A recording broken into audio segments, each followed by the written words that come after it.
If you think about it, emoting makes you move unpredictably. You're honestly somewhat correct, but also somewhat not. If you move predictably, just not in a manner which people are used to. Look at these moves, Tom. CHAP and 72 Hours are one of Fortnite's best duos. They might be goofy, but man, they're really good. I caught some of their action in the placement series, and I had to share some of my favorite moments with you guys. Let's start with an in-game clip. Hell yeah, brother. We had good zone. We should definitely launch for height here on Dusty. Why don't we build up and start fighting, then we can do it. We should pressure people so they're f***ing weak. Okay. CHAP and 72 Hours are in a great spot because they're at the edge. You always want this spot in the late game. You can rotate early and gatekeep the rest of the lobby. You also need to pay close attention to how much they're building. They're only going a few tiles up before they start shooting. 72 Hours and CHAP always do a great job of not overbuilding, and it's something you need to keep in mind as well. Watch what happens here. That's so sad. I'd be lying if I said that never happened to me before. That's why it's so important to make sure your launch pads aren't covered before putting them down. I know it's hard, but you don't want to end up like these guys. Let's take a look at launch pads done right. Rotating without burning mats or risking fights makes them awesome. I've seen pro players take ill-advised fights just to pick up one. Try to save all your launch pads for late game. Did you see that? CHAP is building off of a single ramp. I've been shot down for doing this. I'm sure you have as well. So you're probably wondering why CHAP isn't. Well, in-game circles are so busy that it's really hard to spot out a lone ramp. This isn't an excuse not to reinforce buildings. It's an explanation of why CHAP was able to get away with it. Did you see that great proactive building by CHAP? He was able to completely shut down his opponent's push, and I love that call out. Hey, don't waste too many mats. I'm watching. You're good, you're good, you're good. Not trying anymore. He's just hitting mid. This is what duos is all about. Pause here for a second. You need to pay close attention to their positioning. This is exactly how high you want to be above your opponents in every situation. No one can contest you and you're still close enough to dish out damage. I have 390 mats. You build, you build, you Yeah, build, I'm you going build. down. We're going down, which is too high. The call to drop down was great since they don't have to use mats and they still have high ground. They're also prepared for anything, just like that player flying in. Man, did you see that floor counter? That was pretty timely. 72 Hours swooped in and he finished the kill as well. We need to go down. We need to go down. Yeah, go down, go down, go down, go down. There's another easy call to drop down. The storm is shoving in and they don't have glider redeploy. They also don't have mats, and you should know by now that mats without high ground is a problem, not an advantage. From here, I'm going to let you enjoy the rest of the game, and then I'll talk about what I found interesting after. Build 2 layers. I still have 200 mats. You have to build, you build, you build, you build. I only have 90. I'll give you my mats. Here's all my mats. Here's half mats. I gave you double half mats. I still have 50, but just build. I'm farming wood for us. I'm farming wood. Yeah. That's 100 more mats. Got one. Rift. Okay. We're gonna have to kill these guys. Guys trying to build up. I hit one once. They're diving down, Tom. Wait, that guy's dead. That guy's dead. That guy's dead. That's the Keep other focusing one. on mats. Here's more mats. More mats. What trees to farm here? Yep, I'm farming the mats for you.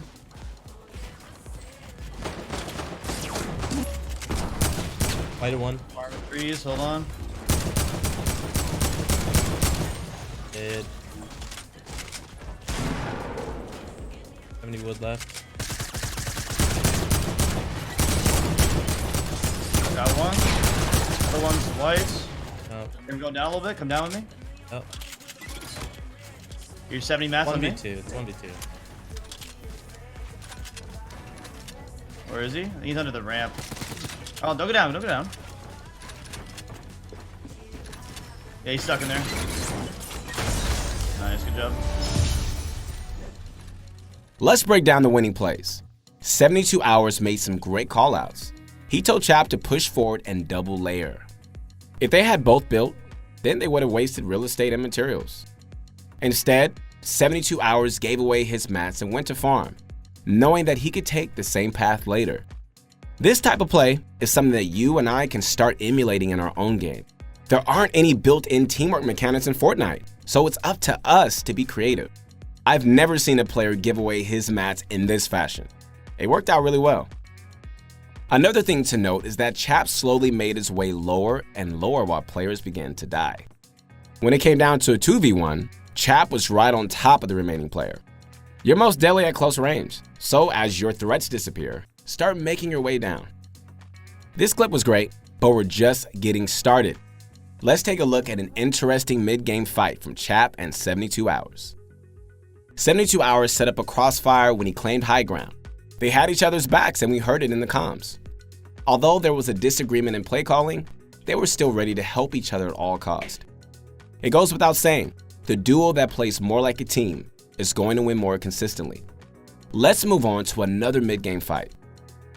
72 Hours and CHAP are starting this fight off in separate planes. 72 Hours makes the heads-up play to pressure a different wall than CHAP. You should always do this in your own games. Unfortunately, the wall was bugged. This wall's fucking broken, dude! He had a nice shot. The wall's fucking broken, CHAP! I'm surprised you couldn't get in during that. The wall was broken, CHAP! What does it mean broken? CHAP? I don't know. Let me out. Man, I love this call. CHAP is low and trying to heal, so 72 Hours pushes out to fight. Watch his insane edits. I'll explain how he does them later. On me! I'm fucking reloading!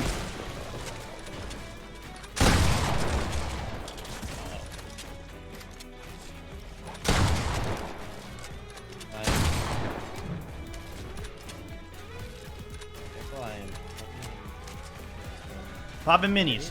Holy CHAP! I have to reload my SMG, my AK. I'm out here 2v1ing with just a fucking pump. These guys are panicked. They're so fucking scared of me, dude. Oh, I have a campfire. I'm about to pop it. I know a lot of people know this, but for those that don't, cones are like ramps. You can see through them when editing. 72 Hours uses this trick for his first shot, but none of his other weapons are loaded. He then shows us the best way to respond to a window peek, by shooting back.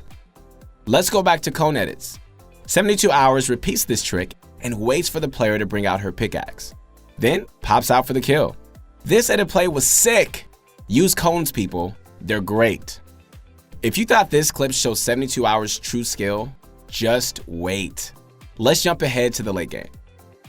CHAP flies ahead and is singled out. I actually think they launched a bit too early. They could have waited for the storm to move and then snuck by. CHAP ends up paying the ultimate price for this mistake and is eliminated. Now, it's all up to 72 Hours. Do you see this combo? Say goodbye to it after the Deagle nerfs. This is a simple edit to protect yourself while peeking. It's allowing 72 Hours to gatekeep without already being in the safe zone.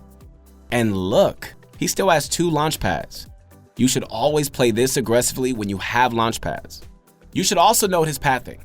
He's also snaking along old builds. He's building the bare minimum to push in. This is something everyone struggles with. Being sprayed from 2 angles is a death sentence. This is exactly how you should handle the situation, and bonus points for great launchpad usage. 72 Hours went from riding the edge of the storm to one of the best positions in the lobby. Let's enjoy the rest of this crazy ending and then go back to highlight some of the important details.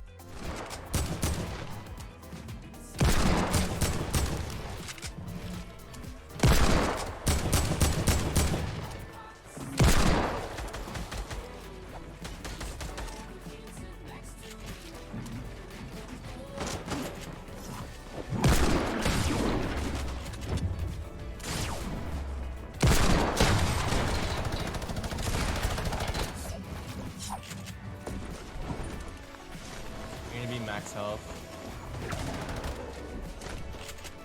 Ooh. Only 300 max.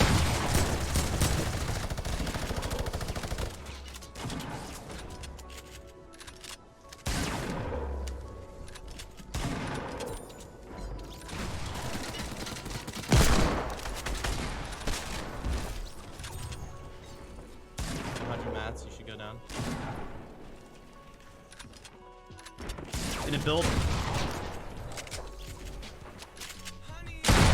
Let's go, Chap. That high ground play was This high ground play was classic 72 hours. He flies into the storm for a second to steal high ground. We've actually seen him win a skirmish using a similar tactic, and he used it again here. I noticed that he's using cones instead of floors. Cones provide similar coverage, but have the added advantage of versatile edit configurations. Cones also have a reputation for being easier to snap on top of buildings. You can actually break your fall with a tree. When you brush it, it resets your fall damage threshold. Next time you fall, try to soften the blow with the tree. The last thing is his pre-aiming. Look at his cursor. He's aiming as he's running up the ramp. Proactive aiming will always beat reactive aiming. Let's jump forward to the most intense game, the last one of the event. They have 33 points, and they're up against the best competition of the round. Do you think they're going to win? Let's find out. We're at 72 hours in Chap's favorite spot, Wailing Woods. It only seems fitting for the last game to end here. The storm is in their favor as well. They're set up to win. They're already in the safe zone and ready to gatekeep everyone. We've seen them gatekeep throughout this video, but they've never had such a favorable position. Did you see that aim? 72 hours erased that player flying through the air. That's about the most exciting thing for a while, so let's jump ahead. The storm is far south, but it doesn't matter because 72 hours has a launch pad, so they aren't worried at all. Another thing to note is that they don't make the same mistake as last time. They waited until the storm began moving before launching. Did you see how 72 hours didn't shoot and built instead? I know I always tell you to shoot, but in this case, going for high ground is the play. Playing for the kill is short-sighted. Playing for high ground allows for easier rotations in the future. That shot was filthy. Look at how we're seeing everything I talked about in the previous clips. They're consistent. They have a game plan and they keep going for it. They're maintaining perfect high ground and they're always playing as the gatekeepers. Let's roll out the rest of the clip. went to ground. He must be Keep building, keep building.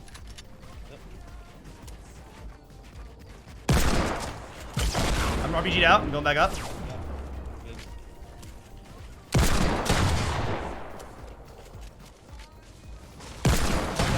I got the guy with the RPG. He's dead. He's dead. Nice. Another one. RPG? Underneath me. The red soccer. Building up underneath me. I coned him. On me. I popped him 80. Nice. I'm low. I'm low. I got him. One more. Yeah, right below me. I'm going back up. Hold on. Hit him hard. I have no more ammo on my GL. Hold on. I hit him 45. Hold on. Did I pressure him? He's have to come out. I have no mats. Good shit, Chap. Let's go, baby. Down, little 40. 9 limbs. 72 hours in CHAP are just way too good. There are 3 things that I really find important and I want to go over it with you. I really like how 72 hours approached this player. He crept up and lined up the perfect shots. He didn't just fire on sight. You need to do the same thing whenever given this luxury. When he falls down and he sees a player building towards him, he pre-aims the whole time. He only began building to block his opponent, knowing that CHAP was on his way to seal the other path. Lastly, I really liked how CHAP and 72 hours attacked at 2 different angles. I want to hammer this home because it's a quick way to win 2v1s every single time. This was an all-around great block of games by 72 hours and CHAP. These were the best wins of the event, and I hope that you guys enjoyed the commentary. Hey, once again, it's your boy Keith Allen, and remember to like and subscribe to the channel. If you guys like the content, there's plenty more on ProGuides.com, and it's all for free. Hey, stay tuned for the next upcoming videos.